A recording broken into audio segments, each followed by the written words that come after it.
Dear future business administrators, welcome to IGNOU's Classroom. Today we are going to talk about quantitative analysis techniques for managers. Okay, this is the first part of this subject, and this subject deals with MMPC 5 of IGNOU MBA.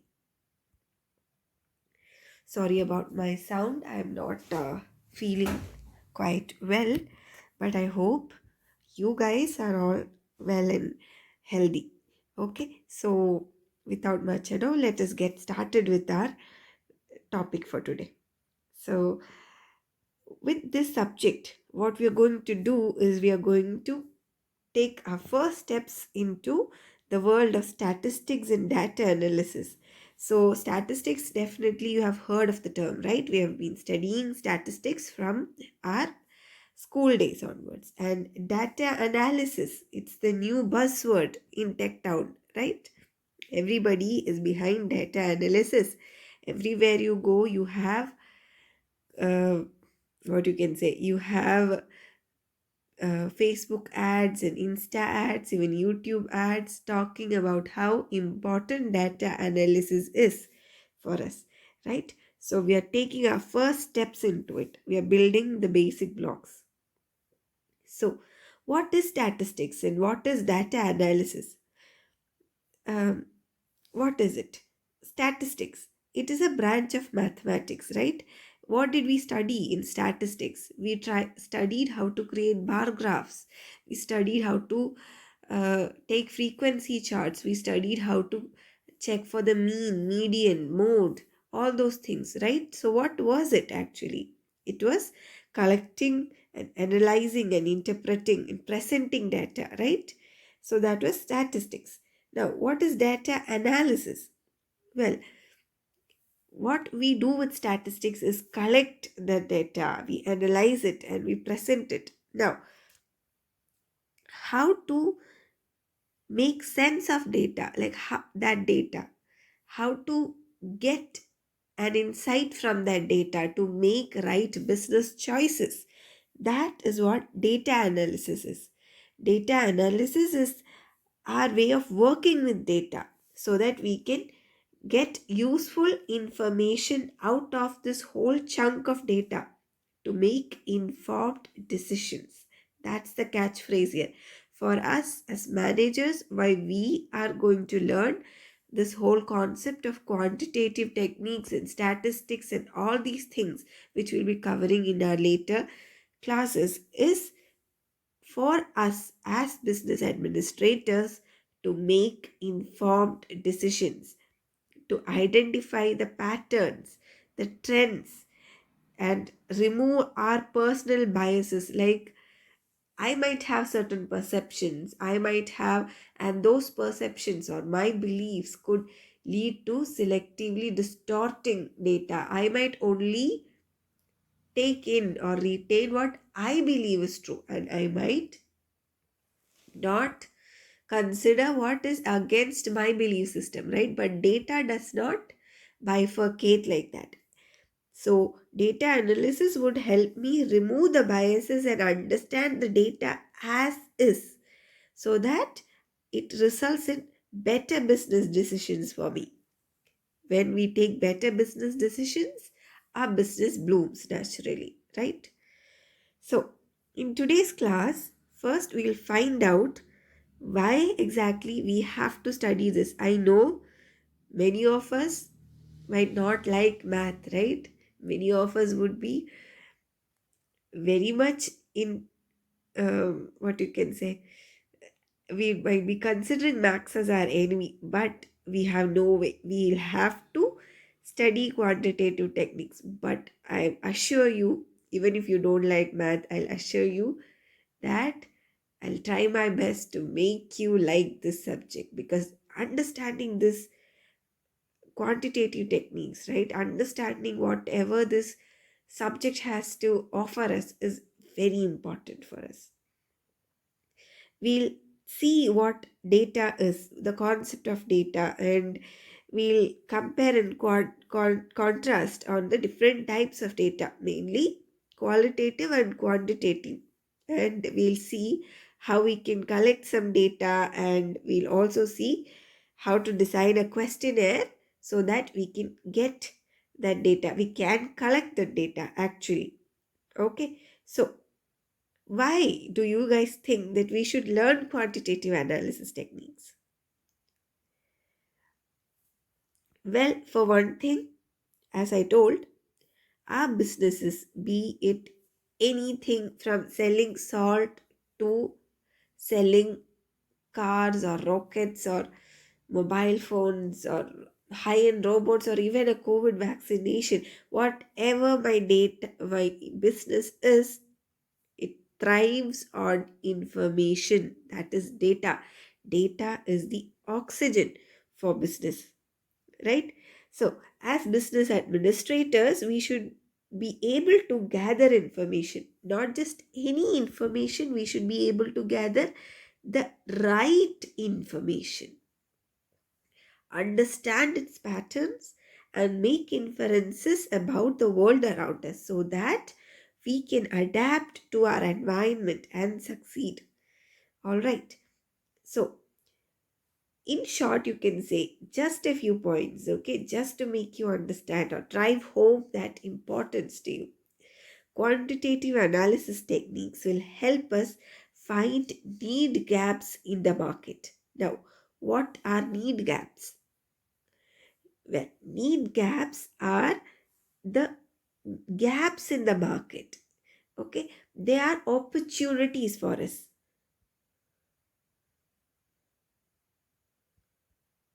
as businesses.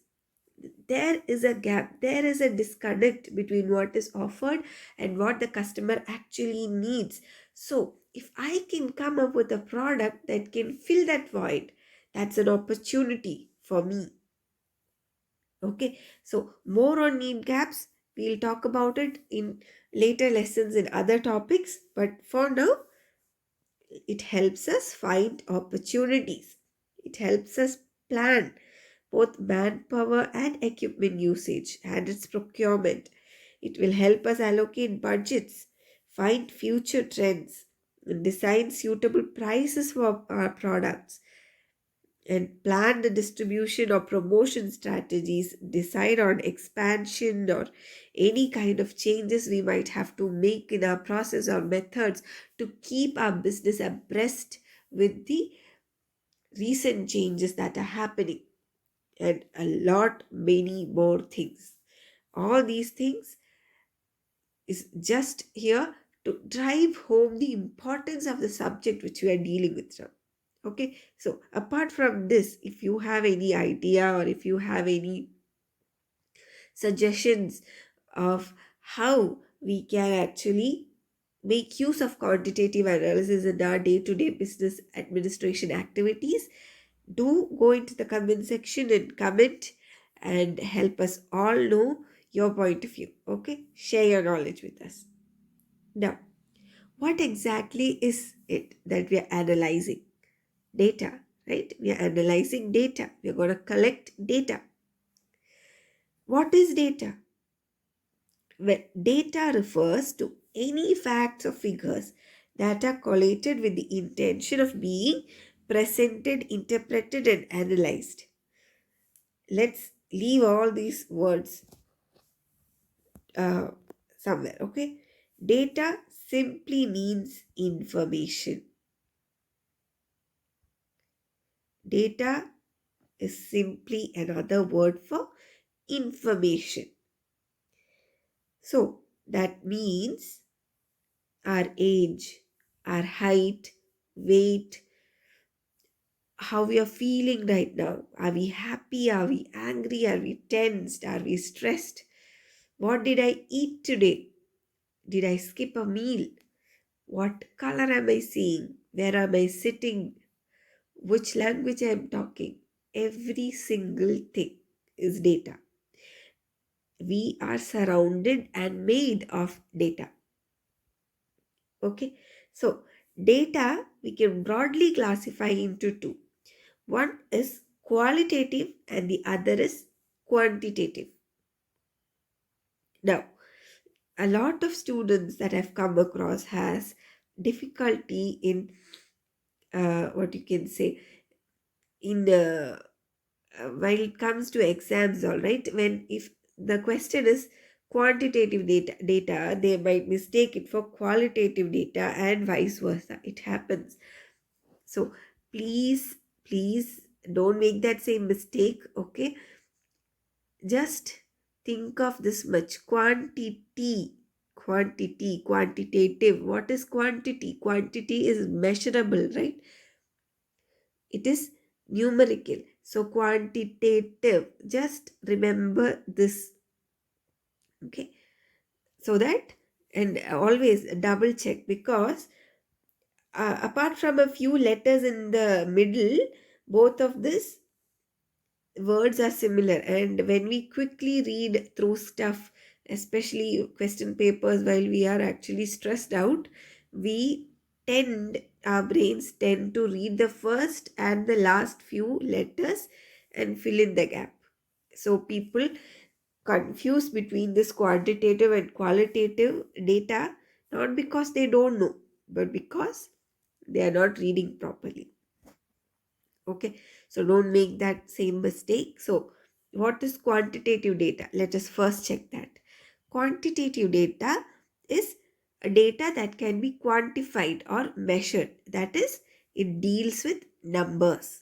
And so, for example, our age or our salary, all these things are quantitative data. Or maybe the number of chapatis you had for dinner. All these things are quantitative data. Okay, these are just examples. Now, what is qualitative data? It usually deals with language. It is not numbers. Okay, it describes the characteristics or qualities of things. Like, for example, chocolate cake or crunchy chocolates. Or maybe, how do I feel? I feel happy. Can you express happiness in a number? No, right? It's a feeling, it's an emotion, it's a quality. So these kind of these kind of data, this is also data. Okay, the way I feel, my feeling, if it is happy or if I am not well, that is qualitative data. It doesn't deal with it, is not numerical. These are not numerical. So that is qualitative data. All right, so how do we collect this data? Let's find out. So, data collection based on who does that data collection. Okay, who does the data collection? Based on this, we can classify into primary data and secondary data. Primary data is collected first hand by that researcher or organization. And the data is collected under the control and supervision of the investigator or the end user of this collected data. Like, for example, I am trying to start maybe a fashion store. Let us consider. Okay, I'm going to start a fashion store. Now, if I go ahead, maybe myself, or maybe I create a team to collect data on the trends right now, or what you can say, what kind of clothes do my target customers need, or what is it that they would like to see in their dress, such kind of analysis, or what is the price range they are willing to pay for a designer cloth or something of that sort. Okay, it could be anything depending upon my target or my aim of what do I want to achieve from that data. Based on that, if I myself or my team goes to collect the data, so it will be under close supervision of the investigator, right? Whoever is going to actually use that data for collection, sorry, that collected data for forecasting or for predicting. Okay. So in that case, what is happening is the data is collected first hand, and such data is called primary data. But at the same time, this kind of but the problem with this kind of data is that collecting such data is costly and is time consuming, right? We have to prepare a questionnaire, we have to go and collect, be it interviews or be it surveys, whatever it is. We have to take time to get that data and clean it and all. So it takes time. It is costly. It is not cheap. But when somebody has already collected some data for maybe their own purpose, and we are going to use that data or some part of it for our purpose. Okay, that is, the data is second hand to us. It was not collected for us specifically, but it contains things that will be of use to us. That is second hand data. Such data is called secondary data. So maybe the government has did a survey on child mortality rate, for example, and maybe we are a pharmaceutical company and which specializes in children's medicine. We can maybe extract the cause of premature death in children and find out if it is due to some disease or some illness, malnutrition, or something like that, and maybe try to create a medicine out of it. We don't have to go and check the entire Indian population for it, right? We already have data collected by somebody else. We can simply use it. This is just an example. Okay, so that is secondary data collection. So, as you might have thought, this is a comparatively low cost method. But the problem is, this data was primarily collected for some other purpose. So, how much reliable this data is for our specific needs is to be decided by us only. It may or may not be completely suitable for us. Maybe the statistics we got hold of is a 5 year ago statistics. And the recent survey is yet to be completed. Then we have to take that data with a pinch of salt because there's a lot of developments that have come in that time gap, right? So, secondary data, though it is cost effective, it has this problem of not being specifically taken for us. So, there is a we have to take that data with a pinch of salt. Now, data collection methods, like how can we collect, like we said, right? We can go for surveys, we can go for interviews. It could either be personal, like we can go and talk to that person. Like, for example, if you're conducting a worker satisfaction survey, if it is a very small team, if it's a very small organization with maybe a handful of members, it will be feasible for us to go and personally talk to people and collect data, right? Otherwise, maybe we can send them a link through mail, or maybe we can call them up through phone, or maybe a video chat, you can say. Okay, any sort of interviews. Maybe we can conduct experiments, right? Vaccine trials and all, they were experiments, right? Or maybe we can observe our test subjects and collect data. All these things are possible. Now, what is our ultimate aim once again of data collection? It is to forecast, or you can also say predict, right? Predict what's going to happen in the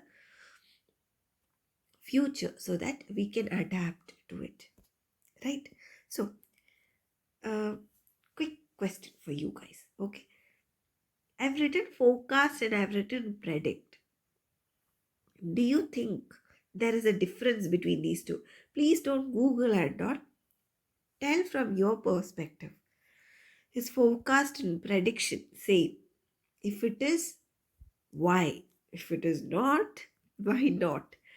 Okay, I want you guys to jot down your answers for this also under this video, okay? So that we can all share our knowledge, okay? What is the difference between forecasting and predicting, okay? Don't Google, just what you think, okay? So, we were talking about surveys. Surveys as a catch here. So, depending upon even not just surveys, even experiments or observations or interviews, like for example, there is a population, like in statistics, when you were in school, you might have learned this term, right? Population. What is population? Population is our entire test, like the entire set that is coming under our purview. For example, if we are talking about South Indian cuisines, our entire population would be South India, and maybe a sample of South India would be a few people from Kerala, a few people from Karnataka, a few people from Hyderabad, sorry, not Hyderabad, Andhra Pradesh, Telangana, and a few people from Tamil Nadu, right? So all that four or five sets of people, a few people from everywhere, that would be our sample set. So, and the entire four, 5 states right now would be South India, would be our population, right? So, when data is collected from the entire population, be it through any of these methods, okay, if data is collected from our entire population, it's called a census. Maybe you guys would have known it, maybe not. For those of you who don't, take this as a refresher, okay. And if it is selected or collected from a small sample, we call it a sample, okay. So now these data collection methods apply for both primary and secondary data. But the thing is how we got hold of the data, the degree of that collection. How that, by degree we mean how we got hold of the data. Did we collect it ourselves, or did we take it from somebody else who had collected it for their purpose? So only that is the difference between primary and secondary data. How we collect, the data collection method, this remains the same, okay. So now, how do we collect primary data? First, we have to create a questionnaire, whether it be survey or an interview or even an experiment, okay, or observation. We have to create a questionnaire, okay, or a checklist, okay. Then once we create our questionnaire, we do a pilot survey. That is, we give it to a very small set of people to go through it, to review it, so that based on their responses, we can make adequate changes to our questionnaire before releasing it out. And once we have done with our pilot survey, we can use it to collect data. And once we have the data collected with us, now we have to make sure that our data is complete.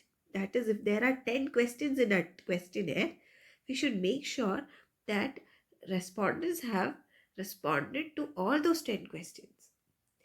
And if not, we can try connecting with our respondents however possible, and get that data.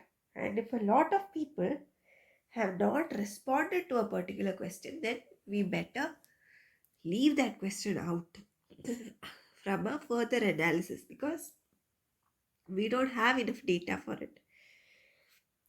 We should not be filling out anything ourselves. Okay, we should never fill from our perspective. We should ensure that our data is consistent and accurate. Like, for example, if this is a very small example, suppose say we are taking a survey on employee effectiveness, or no, worker satisfaction. We should make sure that a person who is not going for work does not fill an employee satisfaction survey, right? Because that person is not working.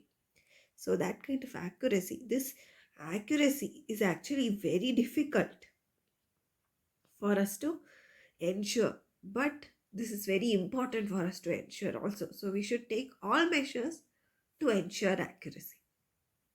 Okay, and homogeneity. Like, for example, in what can you say? Yeah. For example, in one of the questions, they're saying they don't like chocolate, and in the other question, they're saying that their favorite flavor for cake is chocolate. It's not homogeneous, right? The answers are not proper. And so, that kind of inconsistency or inhomogeneity also, we should ensure that it is avoided. So, when we go to secondary data collection steps, from a primary data collection, you can leave out the first three, right? We don't have to create a questionnaire, we don't have to pre-test it, we don't have to use it to go and collect data, right? We can simply use whatever data is collected. Just find the source and get the data. But cleaning the data is essential. Even if the data is already collected, it might have gone through one round of cleaning, and we might not be able to get hold of the actual participants also, because it is already collected and kept. But still, we should ensure that whatever data source we have selected gives a good clean data. If not, we'll have to change our source, look for some other source. So, ensuring the completeness, consistency, accuracy, and homogeneity of our data is important even for our secondary data collection. All right. So, I hope at least till here you guys are clear with the concepts. And if not, please pause, rewind, okay, and make sure you understand. This is not a very big, difficult topic or anything. It's very easy only, but it is very important to have a clear idea of this, because this is like laying the foundation of our journey into analyzing data.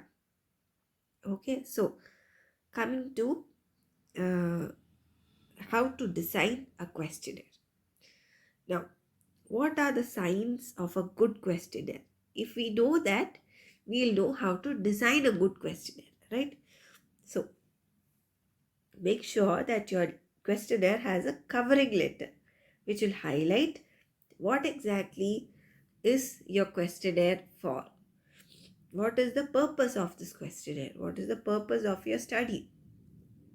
And make sure that your participants are aware of your privacy and confidentiality policy, whether your questionnaire data collected would be kept confidential, or would any of the data be shared with any other person. All those kind of things, your privacy and confidentiality policy should be made aware to the participants. So a covering letter is very important. Now, you might have also in your these many years of life have filled at least one questionnaire, and you would very well know that nobody likes to spend a lot of time answering questions, right? So when we prepare a questionnaire, we should make sure that our respondents can quickly answer it. Okay, so one of the ways to ensure that is to reduce the number of questions, keep it to the minimum. I'm not saying don't ask questions, I'm saying Ask only the necessary questions and nothing more, nothing less. Okay? And make your questions simple, make them short, don't make very big questions, because nobody's gonna read through all that junk. Okay, nobody has time for it. We are all in a busy world. You don't have time, I don't have time. I don't know how many of you guys even would have stuck with me till this point, right? It's been half an hour we're talking. So keep it simple, keep it short, keep it unambiguous. Don't make your questions confusing to your readers. Okay, and make sure your questions don't require a lot of calculations and math and stuff. Okay, don't make your respondents think too much. If they do, then everything's going to be messed up. You want the raw data, the first impulse. That would be the most accurate. Okay, so avoid sensitive and personal questions. Our aim is not to make our participants uncomfortable or think about, oh my god, if I share this and if this thing gets leaked, what would happen to me? No. Avoid sensitive and personal questions as much as possible. And arrange the questions logically. Like, for example, if you would have at least once in your life created a shopping list or used a shopping list to shop from somewhere, you write vegetables and maybe stationery items like clips or paper or pen and all these things, and then even frozen foods and everything jumbled up. Okay, as you remember how difficult it will be for you in the actual shop to find things out. Okay, one time you went there to the vegetable section to grab some carrots. Next, you are going to the frozen section to get some frozen peas.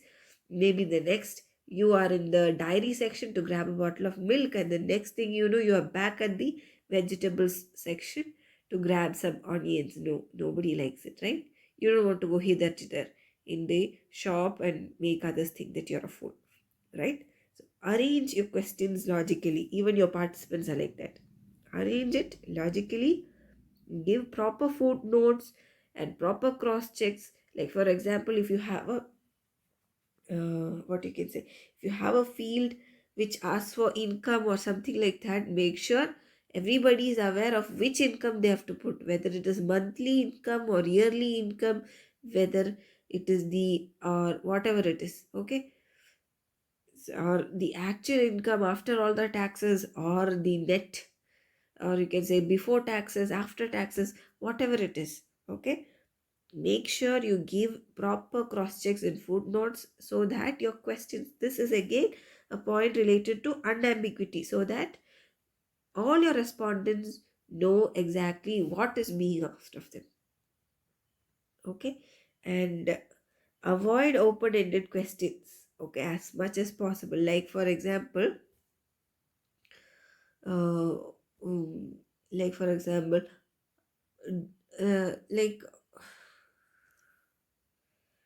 so another pro tip is avoid open-ended questions as much as possible.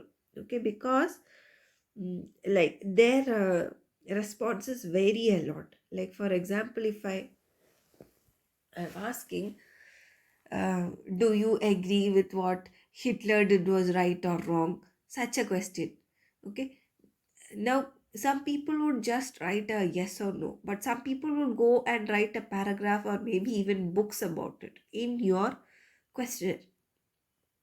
No, you have to analyze this data and come to a quick conclusion quickly. You can't go and read all these things and maybe, arrive at a proper conclusion, because all this kind of open-ended questions are very difficult to interpret the responses and to score. After the whole story of Ramayana, you might still be perplexed as to what exactly happens like that. So avoid open-ended questions. And also, when we are including closed-ended questions or giving choices, there is a possibility, always a possibility, that we have not included something, like we have missed out on some point or the other, we haven't included one choice. Happens almost always. So it is a good idea to give a option like others, which we have seen, right, in most of the forms which we fill online nowadays. If there is an option to choose, we'll have an option called others, and if we click on that, sometimes a text field appears where we can type in what that others is for us. And again, avoid lengthy questions and include specific questions. Your questions, you're creating a questionnaire for your use, so target your questions in such a way, or frame your questions in such a way that they hit on spot, okay, and be of use to you, rather than just beating around the bush asking generic questions. Please don't do that. Ask specific questions. And whenever you're using open or closed ended questions, do it with caution. Wherever an open ended question is required, like the first point is avoid open ended questions, but it is not that 100% completely avoided. At no cost you should enter, or at no cost you should have an open ended question. It is not like that. You can use them, but use them with care, proper care. If you think that an open ended question would best suit that particular topic, go for it. But if you think a closed ended question would be better, use that. Because one thing with this closed ended questions is that it limits the participant's response. Like if you see four options, our tendency would be to choose one of the four options that best meet our way of thoughts, right? Which best describes us. And if that four choices were not there, we might have actually written something entirely different. Happens like that, okay? So, whatever type of questions you're using, use it with care, use it with a purpose. All right? So, that is for all for today's class, and I hope you guys liked it. And in the next class, we'll see how we can classify data and how to start analyzing the data that we collect. All right. So, thank you very much. If you guys have stuck with me through this, I really hope you were able to take something out of this lesson. It is useful to you, and I hope to see you all in the next class. All right. Have a happy day ahead, and stay safe, stay healthy. Bye.